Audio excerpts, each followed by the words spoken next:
আসসালামু আলাইকুম প্রিয় দর্শক। নমস্কার, আমি তরুণ ঘোষ। কালকে 15 তারিখ তারেক রহমানের শপথ গ্রহণ অনুষ্ঠান।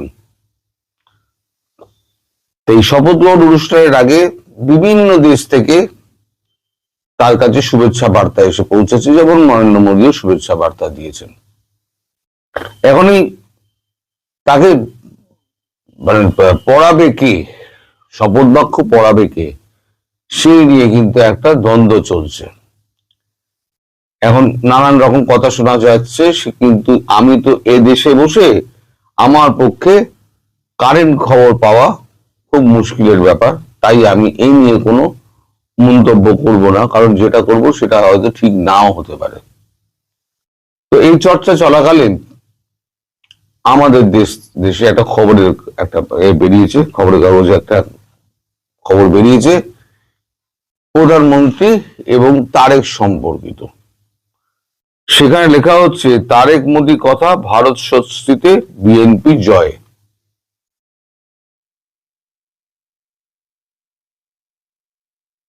আমি খবরের গুরুত্বপূর্ণ অংশগুলো পড়ছি। আজ ভালো করে দিন শুরু হওয়ার আগেই প্রধানমন্ত্রী নরেন্দ্র মোদী বিএনপি চেয়ারম্যান তারেক রহমানকে জয়ের জন্য অভিনন্দন জানিয়ে পোস্ট করলেন। তারেকের শপথ গ্রহণ অনুষ্ঠানে ভারতের থেকে কে যাবেন তা নিয়ে চর্চা শুরু হয়েছে। স্বাভাবিকভাবেই উঠে এসেছে বিদেশমন্ত্রী এস জয়শঙ্করের নাম, কিন্তু সেই সময় তিনি মিউনিকে নিরাপত্তা সংক্রান্ত একটি সম্মেলনে তার যোগদানের কথা।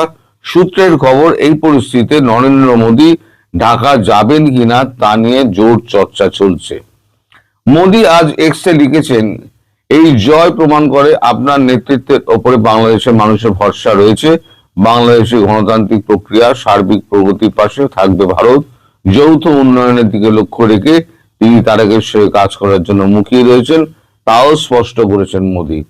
এরপর দুপুর গড়াতেই সরাসরি ফোন করেন তিনি তারেক রহমানকে, মানে নরেন্দ্র মোদী তারেক রহমানকে ফোন করেন। তারপর এক্স হ্যান্ডেলে লেখেন, তারেক রহমানের সঙ্গে কথা বলতে পেরে আমি আনন্দিত। বাংলাদেশের জনগণের প্রত্যাশা পূরণে তার প্রচেষ্টা আমি শুভকামনা এবং সমর্থন জানিয়েছি। গভীর ঐতিহাসিক এবং সাংস্কৃতিক বন্ধনে আবদ্ধ দুই ঘনিষ্ঠ প্রতিবেশী হিসেবে আমাদের দুই দেশের জনগণের শান্তি, অগ্রগতি ও সমৃদ্ধির লক্ষ্যে ভারতের অব্যাহত অঙ্গীকার পুনর্ব্যক্ত করছি। মানে আগে যা ভারতবর্ষ যা করত সেটাই আবার ফিরিয়ে আনা হবে। মোদী বার্তা নিয়ে আজ প্রশ্ন করা হলে বিগলিত হওয়ার কোনো লক্ষণ দেখাননি বিএনপির নেতৃবৃন্দ। যুগ্ম মহাসচিব হুমায়ুন কবির এবং তারেকের অন্যতম উপদেষ্টা মাহাদি আমিন প্রায় একই স্বরে জানিয়েছেন, গোটা বিশ্ব থেকেই এই ধরনের শুভেচ্ছার ঢল নেমেছে। প্রধানমন্ত্রী মোদীর শুভেচ্ছা এই মর্যাদাপূর্ণ আচরণের মধ্যে পড়ে, তাতে দল কৃতজ্ঞ। দলের শীর্ষ নেতা অবশ্যই এর প্রত্যুত্তর দেবেন। কূটনৈতিক সূত্রের খবর, আগামী দিনে ভারত নীতি একটি কঠিন পাঠক্রম হতে চলেছে তারেকের কাছে। তার নিজের দেশে এমন কোনো বার্তা না যায় যে তিনি নয়াদিল্লির অঙ্গুলিহীনের অপেক্ষায়। নরেন্দ্র মোদীর কৃপা প্রার্থী।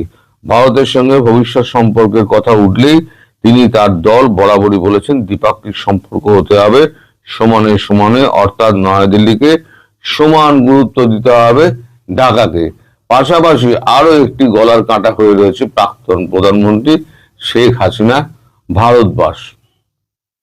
সংবাদ সম্মেলনে মুখোমুখি হয়ে সালাউদ্দিন বলেন, আর এক নেতা সালাউদ্দিন বলেন, শেখ হাসিনার বিরুদ্ধে তদন্ত চলা এবং আওয়ামী লীগের উপর সুনির্দিষ্ট অভিযোগ রয়েছে, ফলে ভারত সরকারের সঙ্গে প্রত্যর্পণ চুক্তির ভিত্তিতে হাসিনাকে বাংলাদেশে ফিরিয়ে আনা হবে এবং এদেশে বিচারের সম্মুখীন হতে হবে তাকে। সালাউদ্দিন আরো বলেন, দুই দেশের বিদেশ মন্ত্রকের মাধ্যমে আইনি পথে এই প্রক্রিয়া সম্পন্ন হবে। প্রসঙ্গত 2025 সালের শেষে খালেদা জিয়ার মৃত্যুর পর প্রধানমন্ত্রীর শোক বার্তা নিয়ে বিদেশ মন্ত্রী এস জয়শঙ্কর পৌঁছে গিয়েছিলেন ঢাকা। সেখানে দেখা করেছিলেন তারেকের সঙ্গে। আসলে বাংলাদেশের জুলাই অভ্যুত্থানের পর যত সময় গড়িয়েছে, সংখ্যালঘুদের ওপর পীড়ন এবং ভারত বিরোধী সামাজিক বয়ান যত ধারালো হয়েছে, সাউথ ব্লক বুঝতে পেরেছি বিএনপি ছাড়া এই মুহূর্তে তাদের কাছে কোনো বিকল্প নেই। জামায়াত যতই মুখে উদারতার কথা বলুক, তাদের ইস্তাহারে যতই ভারতের নাম থাকুক, তারা ক্ষমতাসীন হলে নয়াদিল্লি সমূহ বিপদ, একথা স্পষ্ট মোদী সরকারের কাছে। এটা হচ্ছে আমাদের যেটা রিপোর্টে বেরিয়েছে। এখন এই যে সালাউদ্দিন সাহেব বলেছেন না যে শেখ হাসিনার প্রত্যাবর্তন নিয়ে, তার বিচার নিয়ে আমরা কথা বলবো, বিচার পদ্ধতি, তার বিরুদ্ধে বিচারের ব্যবস্থা করা হয়েছে, তিনি অপরাধী সাব্যস্ত হয়েছেন। আমার প্রশ্ন হলো দর্শক, এই যে সালাউদ্দিন সাহেব তিনি বলছেন ভারতের কৃপা প্রার্থী যেন মনে না করা হয়, আমরা ভারতের কৃপা প্রার্থী। তিনি তো কৃপা পাওয়ার জন্য এসে সাউথ ব্লকে ধর্ণা দিয়ে ঘন্টার পর ঘন্টা বসে থাকেন, ঘন্টার পর ঘন্টা, একটু কৃপা পাওয়ার জন্য। দ্বিতীয়ত, যে জুলাই সনদ আপনারা নিজেরা মানেন না, কারণ জুলাই সনদ যদি মানতে হয় তাহলে পরে কি হবে, তারেক রহমান প্রধানমন্ত্রী হলে তাহলে পরে তিনি আবার দলের নেতা থাকতে পারবেন না, 2 পদ হোল্ড করতে পারবেন না, আবার দ্বিতীয়বার নির্বাচন লড়তে পারবেন না, এরকম পরপর অনেকগুলোই রয়েছে। তারপরে তো আরো অনেক অনেক এগুলো রয়েছে, সেখানে ওনারা সমস্ত করেছিলেন, বিরোধিতা করেছিলেন এবং সরকারিভাবে বিরোধিতা করেছিলেন। তাহলে সেই আইসিটি কে যখন তারা বলছে যে আইসিটি আমরা মানি না, যখন এই বিতর্কটা হয়েছিল আইসিটি সব ভুয়ো, সেই আইসিটি ধুয়ো দিয়ে তিনি আবার শেখ হাসিনার প্রত্যার্পণ চাইছেন। আসলে এইটা বলে ভারতবর্ষের ওপরে একটা চাপ সৃষ্টি করার যে চেষ্টা করছেন সালাউদ্দিন সাহেব, সেইটা কিন্তু কাজে আসবে না। ওই বন্ধ ঘরে জয়শঙ্করের সঙ্গে তারেক এবং তার পরিবারের কি কথা হয়েছিল আপনি বিন্দু মাত্র জানেন না। কিন্তু হ্যাঁ, আমি এটা বুঝি যে আপনাকে এখন আত্মরক্ষার খাতিরে, দেশের মানুষের কাছে একটা মুখ রক্ষার খাতিরে আপনাকে এই কথাটা বলতে হয়েছে, কিন্তু ভবিষ্যৎ কিন্তু অন্য কথা বলবে, আজকে আমি বলে রেখে দিলাম। এবং শেষে একটা কথা বলি, আজকে জয়শঙ্কর যখন মিউনিখ চলে যাচ্ছেন, তাহলে আগামীকাল চর্চা হচ্ছে হয়তো নরেন্দ্র মোদী হয়তো উপস্থিত হতে পারেন সেখানে।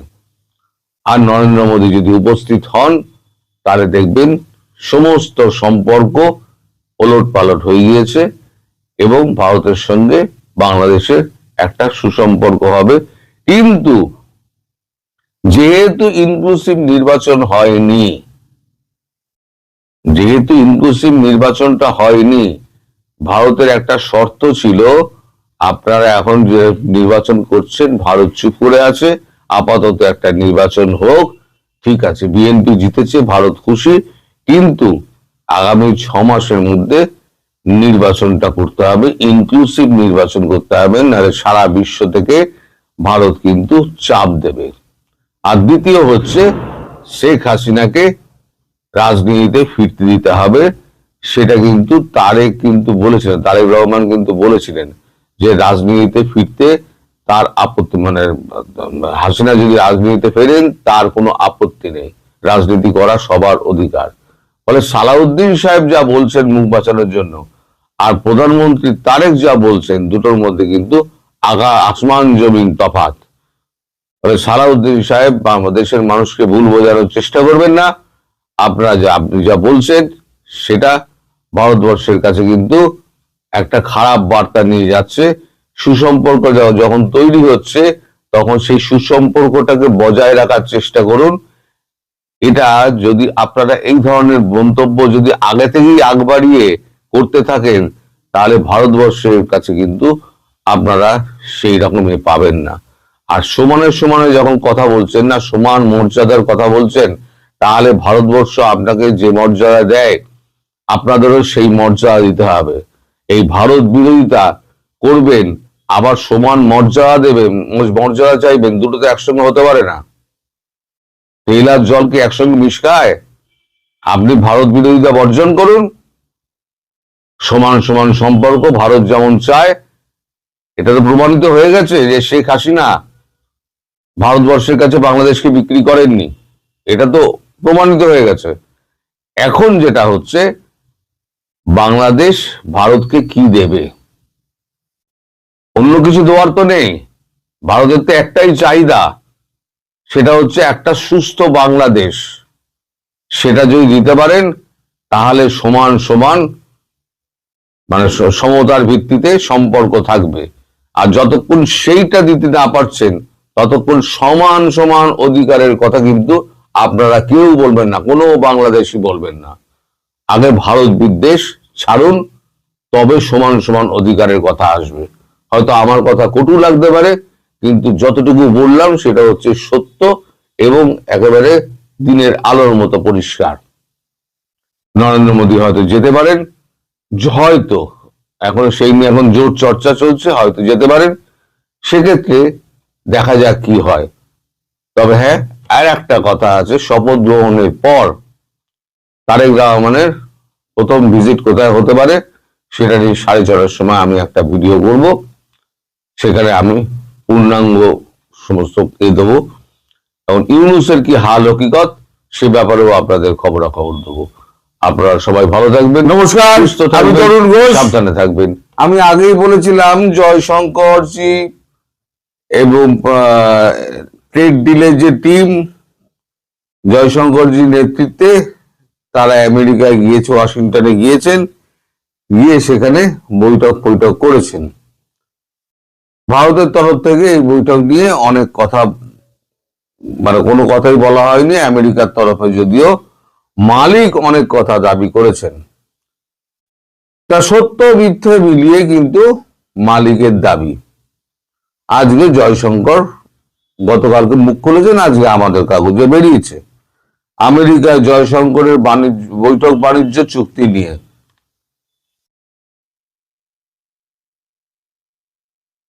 উনি একদম পরিষ্কার, উনি মিথ্যে কথা বলেন না, যা বলেন পরিষ্কার মুখের উপর বলে দেন। আমি পুরো রিপোর্টটা পড়ছি, তাহলে আপনারা বুঝতে পেরে যাবেন যে কতটা জল আছে আর কতটা তেল আছে।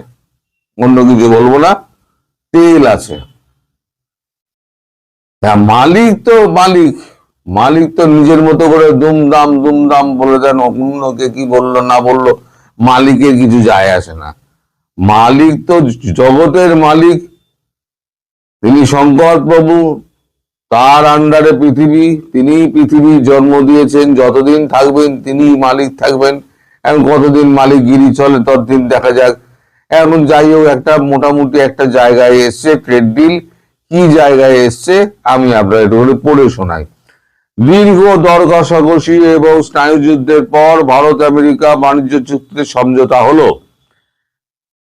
আর তার 24 ঘন্টার মধ্যে ওয়াশিংটনে আমেরিকার বিদেশ সচিব মার্কো রুবিওর সঙ্গে বৈঠক করলেন বিদেশমন্ত্রী এস জয়শঙ্কর। পাশাপাশি তিনি দেখা করেছেন আমেরিকার রাজস্ব সচিব স্কট বেসেন্টের সঙ্গে। জানা গিয়েছে উভয় পক্ষের কথা হয়েছে বাণিজ্য চুক্তি, পরবর্তী শক্তি ক্ষেত্র, পারমাণবিক সহযোগিতা, প্রতিরক্ষা, দুর্লভ খনিজ সম্পদ, প্রযুক্তি সংক্রান্ত সরবরাহ ব্যবস্থা, নিরাপত্তা সংক্রান্ত বিষয় নিয়ে। জয়শঙ্কর স্পষ্টভাবে জানিয়েছেন দুই গণতান্ত্রিক দেশের অর্থনৈতিক অংশীদারিত্ব এখন আরো গভীর ও কৌশলগত পর্যায়ে প্রবেশ করেছে, যেখানে দুর্লভ খনিজ সম্পদের সহযোগিতা বিশেষ গুরুত্ব পাচ্ছে। বৈঠকের পর এক্স হ্যান্ডেলে জয়শঙ্কর লিখেছেন অর্থনৈতিক অংশীদারি ও কৌশলগত সহযোগিতা এগিয়ে নিয়ে যেতে উপকারী আলোচনা হয়েছে। এই যে আপনার খনিজ নিয়ে যেটা হচ্ছে না, এটা হচ্ছে আপনার ক্রিটিক্যাল মিনারেলস এর যেটা বৈঠক হচ্ছে, সমস্ত বিদেশ মন্ত্রীদের ডেকে নেওয়া হয়েছে। পৃথিবীর যাদের কাছে খনিজ পদার্থ রয়েছে তাদেরকে, এবং ক্রেতা এবং বিক্রেতা। যেমন আমাদের পাকিস্তানকে ডাকা হয়নি, আপনাদের মনে আছে পাকিস্তানের ফিল্ড মার্শাল নিয়ে গিয়ে ব্রিফকেস নিয়ে গিয়ে দেখিয়েছিলেন ডোনাল্ড ট্রাম্পকে যে আমাদের কাছে এত খনিজ পদার্থ রয়েছে, আপনারা এখন ডোনাল্ড ট্রাম্প আর পাত্তা দেয়নি, বুঝে গেছেন ওটা পুরো ঢপ। ওটা একটা কাঁচের উপরে রং করা ছিল, মিথ্যে ধরা পড়ে যায়। আর মালিক গুল খেয়েছে, মালিক গুল খেয়ে আরো চটে গিয়েছে। তো যাই হোক, ক্রেতা বিক্রেতাদের মধ্যে একটা বৈঠক হয়েছিল রেয়ার আর্থ মিনারেল মিনিস্টেরিয়ালের মার্ক রুবিওর নেতৃত্বে। সেই বৈঠকে এইগুলো ঠিক হয়েছে। এছাড়া যেটা হয়েছে সেটা হচ্ছে বাণিজ্য চুক্তি। ভারত আমেরিকা বাণিজ্য চুক্তি নিয়ে আজ সরব হয়েছেন বাণিজ্য মন্ত্রী পীযূষ গোয়েল। সংসদ কক্ষে দেওয়া বিবৃতি তার মন্তব্য, এই চুক্তি নিয়ে দর কষাকষির সময়ই ভারত তার কৃষি এবং ডেয়ারি ক্ষেত্রের স্বার্থকে সুরক্ষিত করতে সক্ষম হয়েছে। তার মানে মিল্ক ডেয়ারি আর কৃষিরও এই দুটোকে আমরা এখনো ছাড়িনি, মানে ওটা বাদ দিয়েই বাণিজ্য চুক্তি হয়েছে। এক বছর পর ধরে আলোচনার মাধ্যমে দুপক্ষ তাদের মতপার্থক্য অনেকটাই কমিয়ে আনতে পেরেছে এবং দ্বিপাক্ষিক বাণিজ্য চুক্তির বিভিন্ন ক্ষেত্রকে চূড়ান্ত করতে সক্ষম হয়েছে। পীযূষ গোয়েলের কথায়, সংসদকে জানাতে চাই যে এর পরের ধাপ হিসেবে দুই পক্ষ কাগজপত্র তৈরি প্রায়োগিক দিকটি সম্পূর্ণ করবে। এই প্রক্রিয়া শেষ হওয়া মাত্র চুক্তির বিভিন্ন খুঁটিনাটি প্রকাশ্যে নিয়ে আসা হবে। ট্রাম্প জানিয়েছিলেন এই চুক্তি কার্যকর হলে, মনে রাখবেন, ট্রাম্প জানিয়েছিলেন এই চুক্তি কার্যকর হলে ভারত $5 বিলিয়ন বেশি মূল্যের জ্বালানি, প্রযুক্তি, কৃষি, কয়লা এবং অন্যান্য পণ্য কিনবে আমেরিকা থেকে, মানে এনার্জি সেক্টর। আজ বাণিজ্য মন্ত্রীর বক্তব্য, ভারত এবং আমেরিকা একে অপরের পরিপূরক অর্থনীতি। যতই বিকশিত ভারতের দিকে আমরা এগোচ্ছি, বহু ক্ষেত্রে বৃদ্ধির প্রয়োজন তৈরি হচ্ছে। আমি জানাতে চাই, ভারতের খাদ্য এবং কৃষিক্ষেত্রকে সম্পূর্ণ নিরাপত্তা বলয়ের মধ্যে রাখা হয়েছে। এই চুক্তির ফলে যে চুক্তিটা হয়েছে তার ফলে ছোট এবং মাঝারি শিল্প, দক্ষ শ্রমিক, শুল্ক, আধুনিক প্রযুক্তি ক্ষেত্রে নতুন সম্ভাবনা তৈরি হবে। মানে আমাদের এখান থেকে কিন্তু শ্রমিক যাবে, যারা শিক্ষিত শ্রমিক, তারা মানে কর্মী, তারা যাবে। রাশিয়া থেকে তেল কেনা বন্ধ করা নিয়ে, ভালো করে শুনুন, রাশিয়া থেকে তেল কেনা বন্ধ করা নিয়ে বিদেশ মন্ত্রক এবং বাণিজ্য মন্ত্রক নীরব থাকলেও হোয়াইট হাউসের প্রেস সচিব ক্যারোলিনা লিভিট দাবি করেছেন রাশিয়া থেকে পুরোপুরিভাবে তেল আমদানি বন্ধের বিষয়ে প্রধানমন্ত্রী নরেন্দ্র মোদী কথা দিয়েছেন। তার কথায়, প্রধানমন্ত্রী মোদী এবং ট্রাম্পের মধ্যে খুব ভালোই এবং ফলপ্রসূ কথাবার্তা হয়েছে। চুক্তিতে তারা সিলমোহর দিয়েছেন রাশিয়া থেকে তেল কেনা বন্ধ করে আমেরিকা এবং ভেনেজুয়েলা থেকে আরো বেশি তেল কেনার বিষয়ে ভারত রাজি হয়েছে। কারণ আপনারা বলুন, এই যে ট্রাম্পের টুইট আর আমি এর টুইট, আমাদের নরেন্দ্র মোদীর টুইট আপনাকে দেখিয়েছিলাম। নরেন্দ্র মোদীর টুইটে নরেন্দ্র মোদী কিন্তু পরিষ্কার ধন্যবাদ জানিয়েছেন এবং আগামী দিনে দুজনে ভবিষ্যতে কাজ করবে একথাও লিখেছেন। কিন্তু কোথাও রাশিয়া থেকে তেল কেনা বন্ধ করা এবং ভেনেজুয়েলা থেকে তেল কেনা নিয়ে, এটা নিয়ে কিন্তু উনি কিছু বলেননি। তবে 500 বিলিয়ন যেটা, সেটা এনার্জি সেক্টর, সেটা কিন্তু ঠিক যে পীযূষ গোয়েল এবং আমাদের জয়শঙ্করজি বলেছেন যে 500 বিলিয়ন আমরা, হ্যাঁ 500 বিলিয়ন মূল্যের আমরা বিভিন্ন এনার্জি সেক্টর কিনবো, কারণ ভারতবর্ষের চাহিদা বাড়ছে, ভারতবর্ষ ডেভেলপ করছে। এখন ভেনেজুয়েলা থেকে কি আমরা আগে তেল নিতাম না? ভেনেজুয়েলা থেকে 1984 সাল থেকে আমরা তেল নিই, কংগ্রেস আমল থেকে তেল নিই, কখনো কম কখনো বেশি, কখনো কম কখনো বেশি। তখন রাশিয়া থেকে আমরা কম তেল কিনতাম কংগ্রেসের আমলে। মোদি আসার পর তখন, আর যখন এই যুদ্ধটা শুরু হলো ইউক্রেন আর রাশিয়া, তখন থেকে তেলের ওপর নির্ভরতা বাড়াতে আরম্ভ করে রাশিয়ার উপরে। রাশিয়া থেকে তখন তেল কেনা আরম্ভ হয়। এই যে বলা হচ্ছে তেল কমানো হয়েছে, তেল কমানো হয়েছে, আমি বারবার আপনাদের বলি, এখন শীতকালে গাড়ির এসি টেসি গুলো কম চলে, তেল খরচা কম হয়, তাই 10 মিলিয়ন ব্যারেল আমাদের কম আসছে। যখন শীতকাল পেরিয়ে যাবে, এই মার্চ এপ্রিল যখন পড়ে যাবে, তখন দেখবেন আর যে তেল ছিল সেই তেলই আনা হবে। এইবার কথা হচ্ছে যে এনার্জি সেক্টরে যে 500 বিলিয়ন যেটা বলা হচ্ছে, সেই 500 বিলিয়ন কি হবে? আমি অনেকের কাছে খোঁজ খবর নিয়ে আমি যেটা জানতে পেরেছি যে আমাদের এখানে গাড়ি বিক্রি যেভাবে বাড়ছে, রাস্তা যেভাবে তৈরি হচ্ছে, যেভাবে হাইওয়ে তৈরি হচ্ছে, আমাদের এখানে গতিশীলতা বেড়ে গেছে। আগে যেটা 10 ঘন্টা লাগতো, এখন সেটা 4 ঘন্টায় আমরা পৌঁছে যাই। বড় বড় সোনালী চতুর্ভুজের হাইওয়ে গুলোকে আরো বাড়িয়ে দিয়েছে, দশভুজা হাইওয়ে করা হয়ে গেছে। এখন যে কোনো রাষ্ট্র দেশ রাজ্য থেকে যে কোনো রাজ্যে পৌঁছাতে গেলে আগে যেটা একদিন সময় লাগতো সেটা এখন সর্বোচ্চ 5 ঘন্টার মধ্যে আপনি পৌঁছে যাবেন, যেখানে ঘন্টায় 120 কিলোমিটার মিনিমাম স্পিড থাকে গাড়ি যেগুলো চলে, এবং রাস্তার ধারে ধারে প্রচুর আপনার পেট্রোল স্টেশন এবং খাবার দাবার ধাবা টাবা প্রচুর হোটেল ফোটেল রয়ে গেছে, যেখানে যেরকম পাচ্ছে মানুষ চলে যাচ্ছে। এখন প্লেনের ভাড়া অতিরিক্ত হয়ে যাওয়াতে এখন গাড়িতে যাওয়ার সুবিধে, যেখানে 5 ঘন্টায় পৌঁছে যাচ্ছি, প্লেনে লাগবে আবার 2 ঘন্টা, আমি গাড়ি চালিয়ে গেলে আমার লাগবে 5 ঘন্টা 5.5 ঘন্টা। আমি এখান থেকে যদি দিল্লি যাই, আমি 12.5 ঘন্টায় আমি দিল্লি পৌঁছে যাব। এক রাত্রি যদি হোটেলে থেকে আমি রেস্ট নিয়ে যদি করতে যাই তাহলে টাইম বেশি লাগবে, আর যদি টানা চালাতে চাই তাহলে আমি 12 ঘন্টায় দিল্লি পৌঁছে যাবো। 6000 কিলোমিটার কলকাতা থেকে দিল্লির দূরত্ব হচ্ছে 6000 কিলোমিটার, আমি পৌঁছে যাবো 12 ঘন্টায় পৌঁছে যাবো। তো এখন ব্যাপারটা যেটা হচ্ছে সেটা এখন সত্য মিথ্যের মধ্যে পুরোটা ঢাকা। এটা ঠিক $500 বিলিয়ন আমরা এনার্জি সেক্টরে আমরা কিনবো, কিন্তু রাশিয়া থেকে তেল কেনা এবং ভেনেজুয়েলা থেকে তেল কেনা, এই দুটো নিয়ে এই ল্যাভির যে দাবিটা করেছে সেই দাবি সম্পর্কে ভারত কিন্তু নিশ্চিত, এবং ভারত বলেছে খুব শীঘ্রই একটা যৌথ বিবৃতি জারি করবে। ওই যৌথ বিবৃতি যখন জারি হবে তখন দুধ কা দুধ পানি কা পানি হয়ে যাবে। তখন দেখি আমাদের মালিক কি বলেন। আগে চুক্তিটা হোক, চুক্তিটা হওয়ার পর তারপর এটা হবে। আর বাংলাদেশ নিয়ে কি চুক্তি হয়েছে এবং বাংলাদেশ সম্পর্কে কি কি আলোচনা হয়েছে সেটা আমি সন্ধ্যের ভিডিওতে আপনাদের সঙ্গে আলোচনা করব।